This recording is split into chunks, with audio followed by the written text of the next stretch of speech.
হয়েছে তাদের আমরা বিচার চাই এবং ফাঁসি চাই। দোহারে বিএনপি নেতা হারুনুর রশিদ মাস্টার হত্যার সুষ্ঠু তদন্ত ও বিচারের দাবিতে বাররা হাবিল উদ্দিন উচ্চ বিদ্যালয় কর্তৃপক্ষের আয়োজনে মানববন্ধন অনুষ্ঠিত হয়েছে।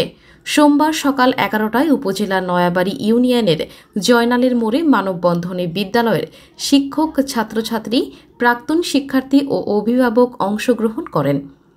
এ সময় উপস্থিত ছিলেন বিদ্যালয়ের প্রধান শিক্ষক আব্দুল হালিম, সিনিয়র শিক্ষক লুৎফর রহমান, জাহাঙ্গীর আলম, সাবেক সিনিয়র শিক্ষক আব্দুল ওয়াহাব মিয়া, প্রাক্তন শিক্ষার্থী আব্দুল মান্নান, আল মামুন লাভলু মোল্লা, ডাক্তার ইলাম উদ্দিন, নজরুল ইসলাম লিটন, অভিভাবক প্রতিনিধি শফিকুল ইসলাম ভুইয়া, তোতা মোল্লা, মশিউর রহমান রিপন, লাভলু দেওয়ান, সেলিম রেজা, গৌতম সরকার, সাইদুর রহমান শিপু, মনির মোল্লা, মজনু মিয়া, ওয়াসিম মোল্লা, ফিরোজ আলম প্রমুখ।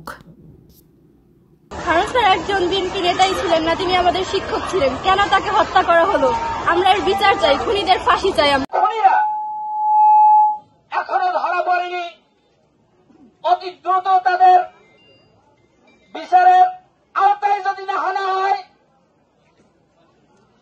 এবং দৃষ্টান্তমূলক শাস্তি যদি না দেওয়া হয়, বাংলাদেশের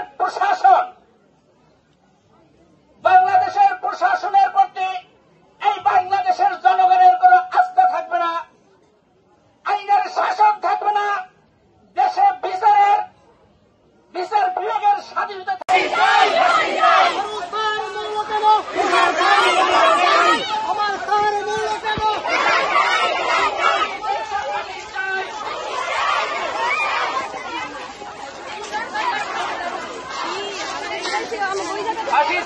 ফাঁসি চাই।